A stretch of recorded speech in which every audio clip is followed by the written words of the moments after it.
الزجاج هو مادة لا بلورية صلبة، لكنها هشة في ذات الوقت وشفافة أيضا. منذ آلاف السنين دأب صانعو الزجاج على تشكيل وتلوين الزجاج لجعله عمل فني راقي.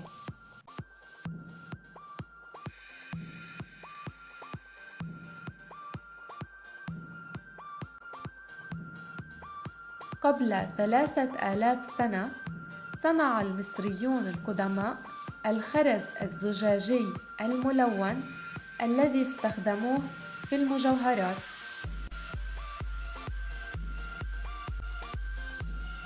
وبعد 1000 سنة طور الرومان تقنيات خاصة لصنع الأشكال الأولى المجوفة والشفافة للزجاج، وكان هناك عدد لا يحصى من التقدم في علوم وهندسة الزجاج منذ ذلك الحين. والجدير بالذكر أن التطورات في معالجة الزجاج على مدى القرنين الماضيين قد حولت الزجاج من فن إلى حاجة لا غنى عنها في حياتنا العصرية الحديثة. في هذه الأيام الزجاج هو مادة هندسية شهيرة واسعة الانتشار، وتستخدم في كل شيء من القناني والقارورات إلى النوافذ والتحف حتى الشاشة على الهاتف الذكي الخاص بك.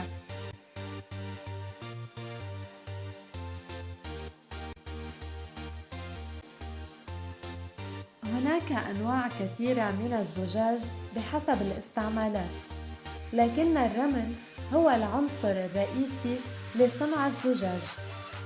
بسبب احتوائه في الغالب على ثاني أكسيد السيليكون، يذوب الرمل عند 1500 درجة مئوية.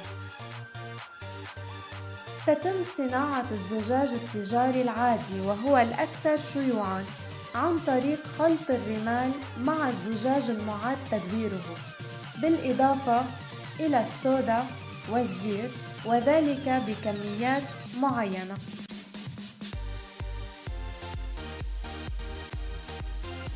يصنع الزجاج بطريقة التسخين في أفران خاصة إلى درجات الحرارة العالية حتى الحصول على الحالة العجينية للخليط، ومن ثم يسخن حتى يصبح كتلة لزجة من السائل الكثيف.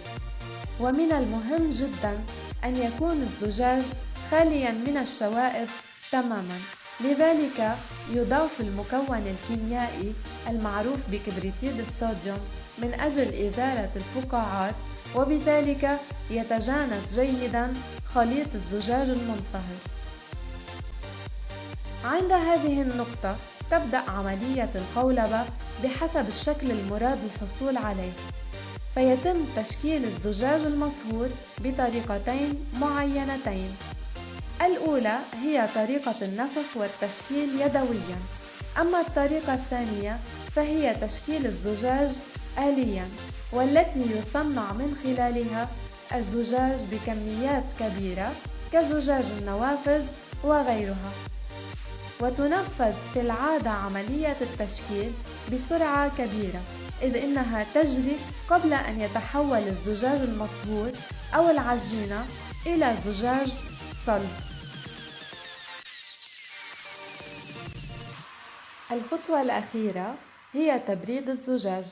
هنا يبرد الزجاج ببطء، إذ إن التبريد السريع للزجاج يؤدي إلى هشاشته وكسره.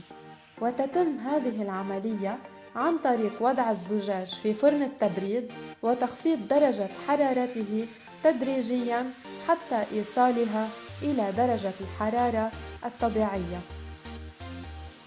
وككل المواد المصنعة، يحتاج الزجاج إلى عملية الإنهاء، إذ إن المواد المصنعة لا تكون أسطحها منتهية بالشكل الصحيح، لذلك ينظف الزجاج ويصقل جيداً، ومن ثم يقطع في حالة الحاجة إلى ذلك.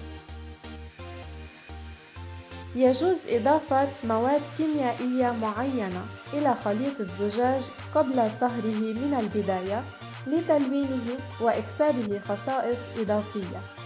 فعلى سبيل المثال يمكن إضافة أكسيد الحديد الثنائي لإعطاء الزجاج اللون الأخضر، ويمكن إضافة الكوبر لإعطاء الزجاج اللون الأزرق.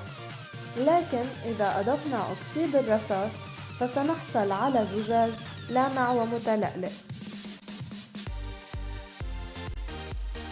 إن الزجاج من أهم الاختراعات التي ابتكرها البشر منذ قديم الزمن، وهو يستخدم حالياً في العديد من المجالات، منها الطبية والعلمية وحتى الحربية، وذلك لمرونته وقابليته للتشكيل. أصبحت هذه الخامة ذات أهمية كبيرة في حياتنا، فلا يمكن تخيل العالم بدون زجاج نوافذ أو شاشات أو زجاجات أو عدسات للميكروسكوب والتلسكوب. يبدو أن العالم في المستقبل سيتحول إلى عالم من زجاج شفاف، ذلك لأن الأجهزة اللوحية ستتحكم في جميع نشاطات حياتنا. ستصبح الشاشات العملاقة كألواح زجاجية لحين لمسها، فتتحول إلى شاشة رقمية تتحكم في كل شيء. وسيحتفظ الزجاج بمكانته في صناعة التكنولوجيا التي أصبحت من أكثر الصناعات نمواً في العالم.